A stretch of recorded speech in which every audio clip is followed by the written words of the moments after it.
Hello, I'm Dr. Derek Keats, a former professor of biology, and I'm still here with you talking about the human endocrine system. This time, we're going to look at the pancreas and the important role it plays in regulating our blood sugar, as well as some of its other functions, its non-endocrine functions. Remember from the first video that some of the components of the endocrine system are found within the alimentary system, and the pancreas is one of these. Surrounding the pancreas is, of course, the stomach, the gallbladder, the duodenum, and of course in this picture is the pancreas itself. There is a common duct with the gallbladder, and the pancreas has its own duct called the pancreatic duct. The pancreas is both an endocrine gland and an exocrine gland. In its endocrine function, it produces several important hormones, including insulin, glucagon, somatostatin, and pancreatic polypeptide. And in its exocrine function, it is a digestive organ secreting alkaline pancreatic juice that contains digestive enzymes that assist in the absorption of nutrients, the control of pH, and with digestion, all happening in the small intestine. Note that the very acidic mixture of partially digested food and digestive juices that is passed into the intestine from the stomach is called chyme, C-H-Y-M-E. The enzymes in the pancreatic juice help to further break down the carbohydrates, proteins, and lipids in the chyme that passes back from the stomach. Given its acidic nature, it is important that the alkaline nature of the pancreatic juice helps neutralize the stomach acids that arrive in this chyme. Most of the mass of the pancreas is in fact exocrine tissue and associated ducts. Now let's look at these hormones briefly and see what each of them do, starting with insulin. Insulin, together with glucagon, is central to the regulation of carbohydrate and fat metabolism within the body. In particular, insulin decreases glucose concentration and helps keep it at constant levels within the blood. Glucagon, on the other hand, raises blood glucose levels, having thus the opposite effect to that of insulin. Somatostatin plays a role in the overall endocrine regulation, including affecting growth and neurotransmission. And pancreatic polypeptide, which we won't see again in this video, is involved in the self-regulation of the pancreatic endocrine and digestive secretion activities. Now, the part of the pancreas with endocrine function is made up of about 1 million cell clusters called islets of Langerhans, singular islet. As shown in this microscope image of a single islet, they are more or less spherical clusters of cells, each islet measuring only 0.2 millimeters in diameter. The combined mass of the islets is only 1 to 1.5 grams, or 1 to 2% of the mass of the pancreas. Despite the small size and small mass, the islets of Langerhans provide a very important function to our bodies.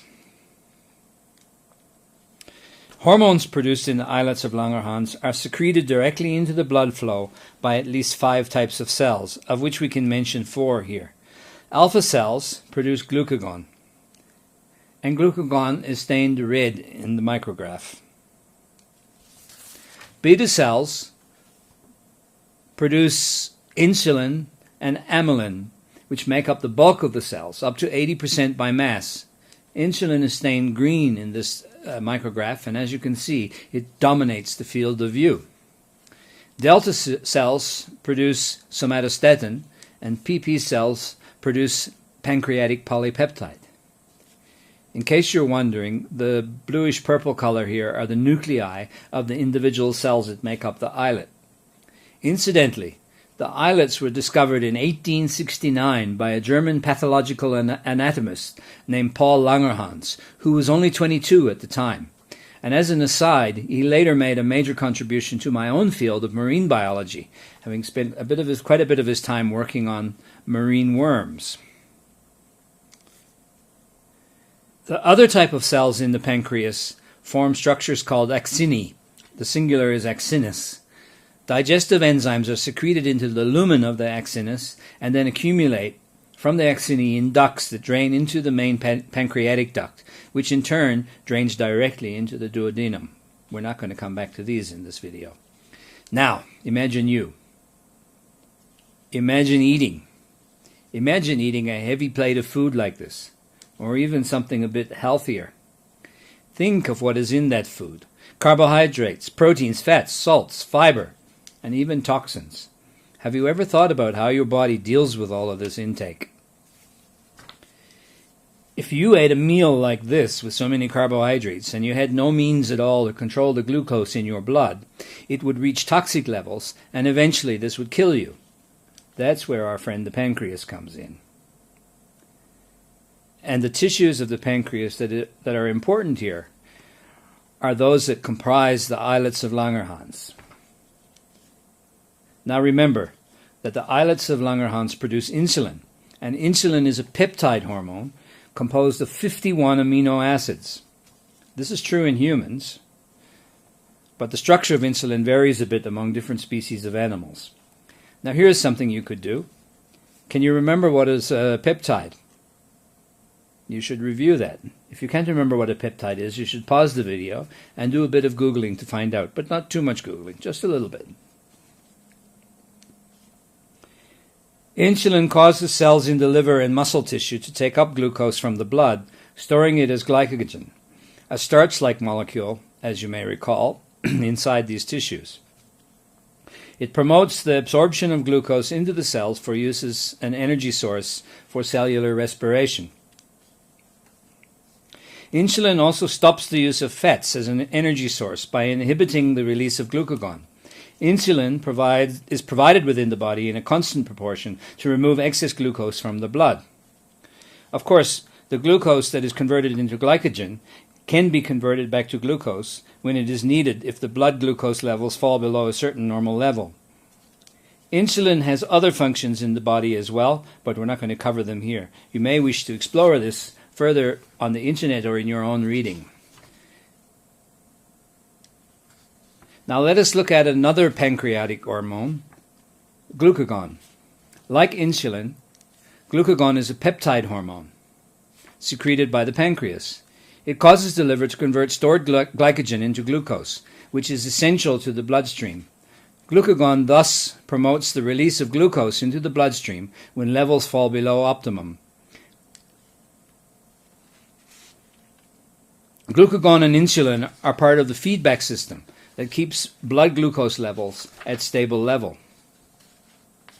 Now let us compare and contrast insulin and glucagon, the two polypeptide hormones that are involved in regulating blood sugar. They're part of a feedback system that keeps your blood glucose at stable levels. Insulin is secreted by the beta cells when blood glucose levels are too high. Glucagon is secreted by alpha cells when blood glucose levels are too low. It's important to remember that these alpha and beta cells are within the islets of Langerhans. Insulin stimulates the uptake of blood glucose for use in cellular respiration, as well as for storage in the liver, muscle, and to some degree fat tissue. Glucagon stimulates the release of stored glucose, mainly from glycogen in the liver, to increase the blood glucose levels and make energy available to the body and its tissues. Now let us look at this feedback loop from the perspective of glucose and the hormone levels in the blood. The pink line shows the normal levels of glucose and the baseline levels of insulin and glucagon. Let's take some turns of the loop and see what happens. Imagine you eat something, say a banana, on an empty stomach at break time, after you've been in class all morning. You do eat fruit, not chips and chocolate, I hope. As the food is digested, the glucose levels in the blood may rise. Insulin is then released into the blood, raising its levels. This causes the glucose to be taken up and stored and brings the concentration of blood glucose levels back to normal. And then the insulin level drops back to its normal base level as well. Later, when the food is all gone and the levels of glucose may drop in the blood, glucagon is released and glycogen is mobilized into glucose, released from the liver, thus raising the glucose levels back up to normal, and the glucagon falls back to its normal baseline level. Looking at this feedback loop that controls blood sugar levels, we can see that it is absolutely vital to the functioning of our bodies.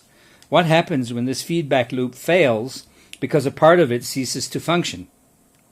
Let's take insulin.